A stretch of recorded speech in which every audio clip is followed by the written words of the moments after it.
This is Reg Athwal and welcome to another one of our episodes on our channel for book videos that can help you at either family or business level. This is the book for today's episode, Unleashing the Idea Virus. How timely, eh?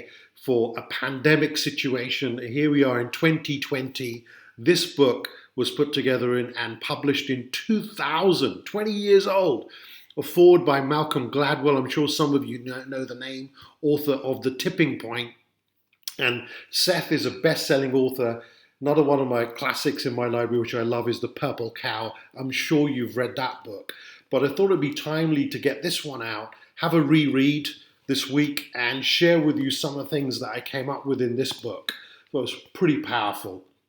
So I'm going to start off with straight away. By the way, I thought this was interesting.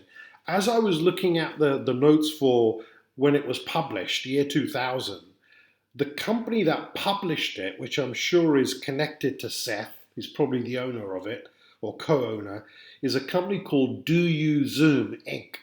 What a great name, Do You Zoom. Who would think in year 2000, Do You Zoom?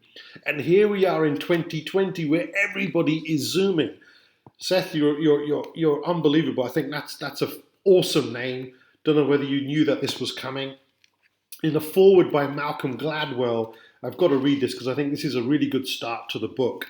It says, the notion that an idea can become contagious in precisely the same way that a virus does is at one commonsensical and deeply counterintuitive. It is commonsensical because all of us have seen it happen.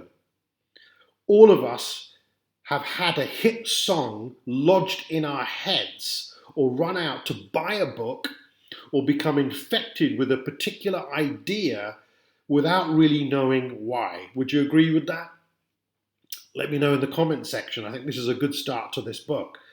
So it says it is counterintuitive though because it doesn't fit with the marketeer's traditional vision of the world. Advertisers spend the better part of the 20th century trying to control and measure and manipulate the spread of information, to count the number of eyes and ears that they could reach with a single message. But this notion says that the most successful ideas are those that spread and grow because of the consumer's relationship to other customers, not the marketeers to the customer. I think that says it all. The value is right there. If you didn't watch the rest of this video, that it's not about the marketeer's relationship with the customer, but the customer to customer or the consumer to the customer relationship. So this book really is about getting in the heart of how you take an idea and turn it into a virus, going beyond just viral marketing, where essentially your customers, your consumers are selling for you. That is really what this heart of this book is all about. I suggest you go and pick up a copy, all right, from Amazon or your local bookshop and start reading it. But let me get into some extracts from here without giving too much away. It's only fair that you go and pick up a copy, but let's get into some of the things. Seth says in the introduction, if you don't have time to read the whole book, here's what it says. So he's telling you on page 15, right at the beginning, marketing by interrupting people isn't cost effective anymore. And this is back in year 2000. He's quoting this. You can't afford to seek out people and send them unwanted marketing messages in large groups and hope that someone will send you money.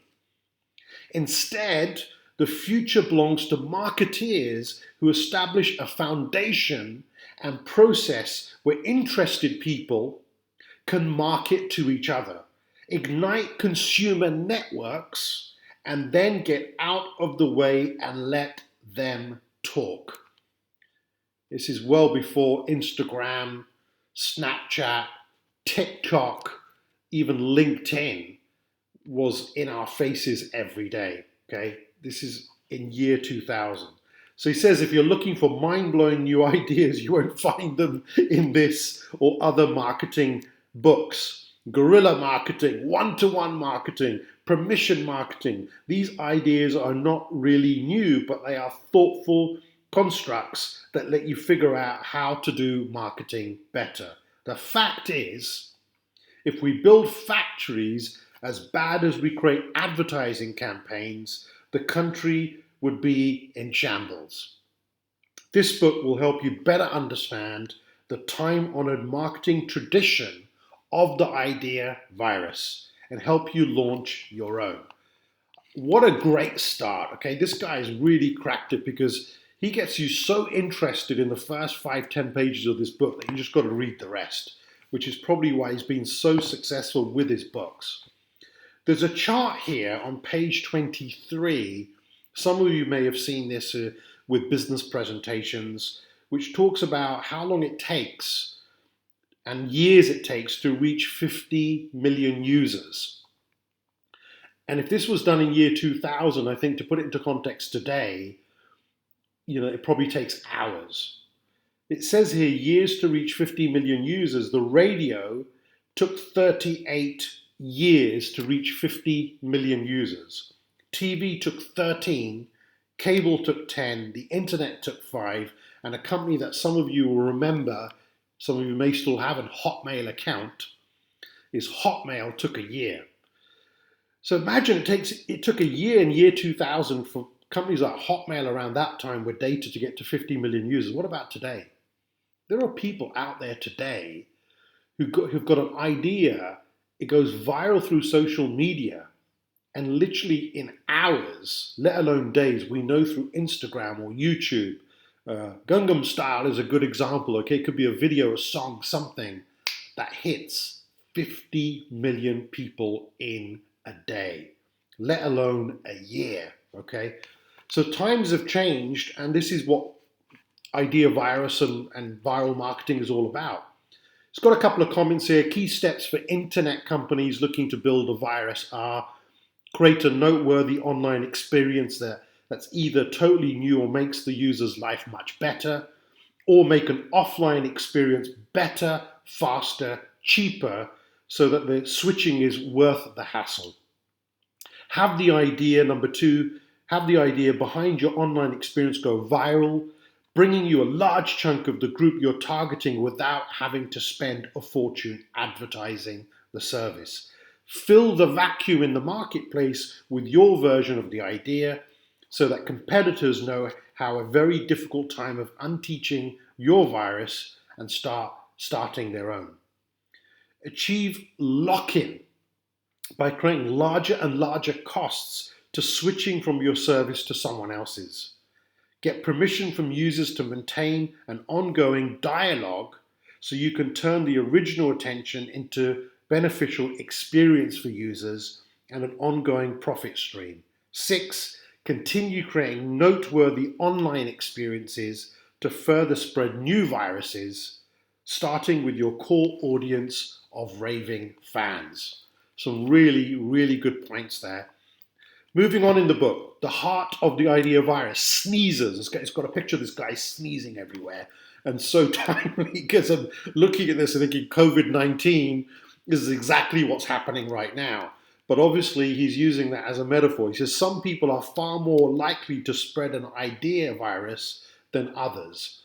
Malcolm Gladwell, author of the brilliant book, An IdeaVirus, The Tipping Point, calls this the law of the few and breaks the IdeaVirus's spreaders into 3 groups. And he talks about connectors, mavens, and salespeople.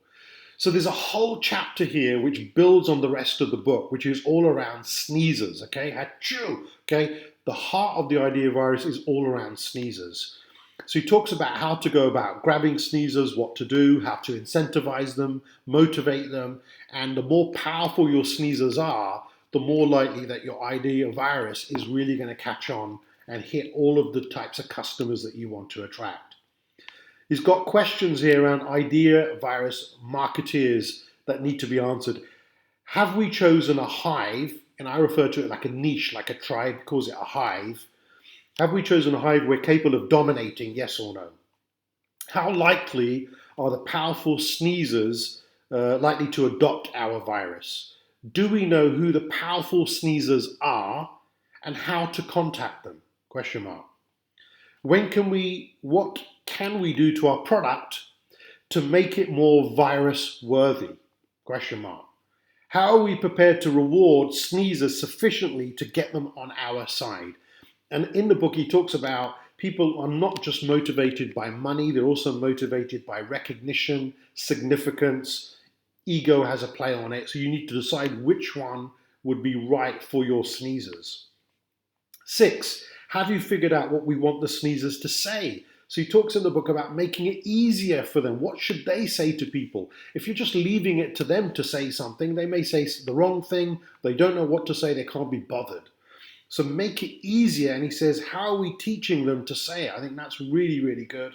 Even number 7, even if our product isn't purely viral by nature, is it possible to add more viral marketing elements to it or to our marketing approach?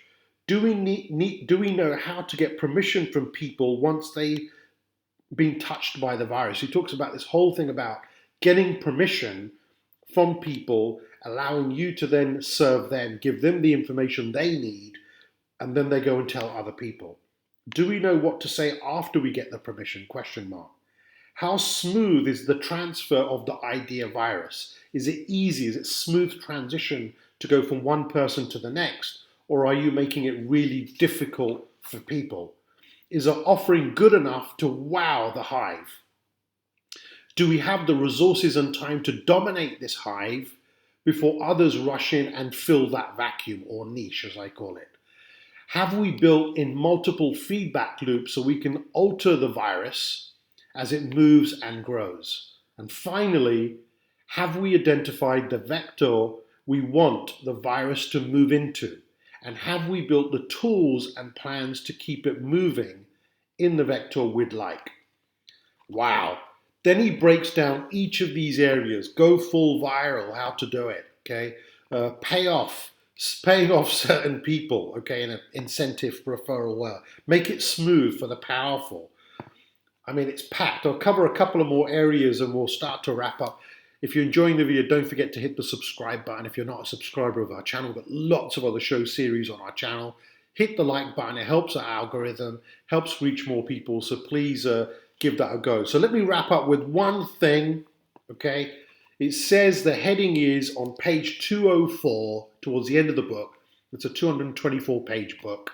It does take a bit of time to read. It says, but isn't it obvious? Question mark. One of the big challenges I face with permission marketing and now with unleashing the IdeaVirus is that a lot of stuff in these books seem pretty obvious. It's obvious that marketing to people who want to be marketed to is more effective than interrupting people who hate you. It's obvious that word of mouth is more powerful than ads. It's obvious that the winner takes all online. It's obvious, ... But precisely and with precision, because it's so obvious, it needs to be written about, defined, measured.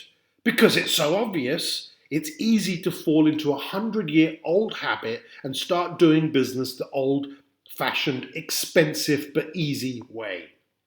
After all, if IdeaVirus marketing is so obvious, why does eToys need to raise $100 million in venture capital to pay for old-fashioned advertising?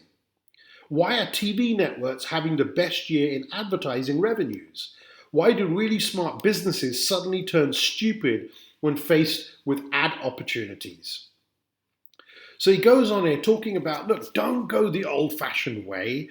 It may cost you more money, and yes, it's easy.